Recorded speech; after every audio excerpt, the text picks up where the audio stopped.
গুরুত্বপূর্ণ ইবাদত আছে এই শেষ দশকে ইতিকাফ। এই ইতিকাফ পুরুষ যারা আছে তারা মসজিদের মধ্যে করবে, মহিলা যারা আছে এরা ঘরের মধ্যে করবে। পুরুষ যারা আছে তারা মসজিদে করবে, মহিলা যারা আছে তারা ঘরের মধ্যে করবে। ইতিকাফের অনেক ফজিলত হাদিসের মধ্যে আল্লাহ রাসূল সাল্লাল্লাহু আলাইহি ওয়াসাল্লাম 5টা ফজিলতের কথা বলেছেন। যারা ইতিকাফ করবে তাদেরকে 5টা ফজিলত আল্লাহ তাআলা দান করবেন।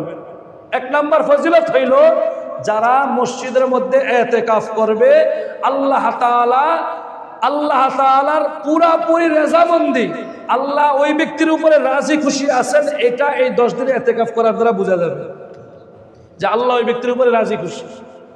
2 নাম্বার, ইতিকাফ যারা করবে না, বাইরে থেকে তারা যে বিভিন্ন ইবাদত করবে, ওই ব্যক্তি যে ইতিকাফ করেছে সে যদি বাহিরের ওই ইবাদতগুলো করতে না পারে, এই ইতিকাফ করার দ্বারা বাইরের লোকের ইবাদত করার দ্বারা যে সওয়াব, সেই সওয়াব আল্লাহ তাআলা এই ইতিকাফকারীর আমলনামায় দান করবেন।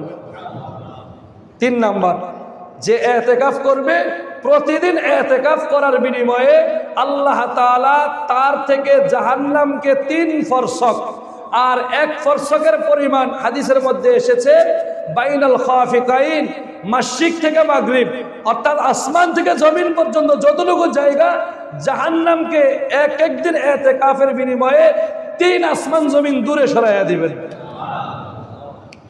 4 নাম্বার ফজিলত, যে নাকি আল্লাহর জন্য ইতিকাফ করবে আল্লাহ তাআলা তাকে কবুল মকবুল 2টা উমরা এবং মকবুল 2টা হজের সওয়াব দান করবেন। 5-6 লাখ টাকা খরচ করে হজ করলে এটা কবুল হয়েছে কি হয় না দ্বিধাদ্বন্দ্বের মধ্যে থাকা লাগে, কিন্তু ইতিকাফ করলে 2টা, কয়টা কথা বলে, কয়টা 2টা উমরা এবং 2টা হজ, 2টা উমরা এবং 2টা হজ, এবং এটা কবুল। এই ফজিলত ওই ইতিকাফকারীকে আল্লাহ তাআলা দান করবেন। 5 নাম্বার ফজিলত হইল আল্লাহ তাআলা ওই ইতিকাফকারী বান্দাকে শাওয়ালের চাঁদ ওঠার আগেই পরিপূর্ণভাবে মাফ করিয়া দিবেন। ইতিকাফকারীদের ফজিলত তা আমরা যারা নিয়ত করেছি ইনশাআল্লাহ, আমরা তো সূর্য ডোবার আগেই, আসরের পরে, মাগরিবের আগেই আমরা মসজিদে চলে আসব।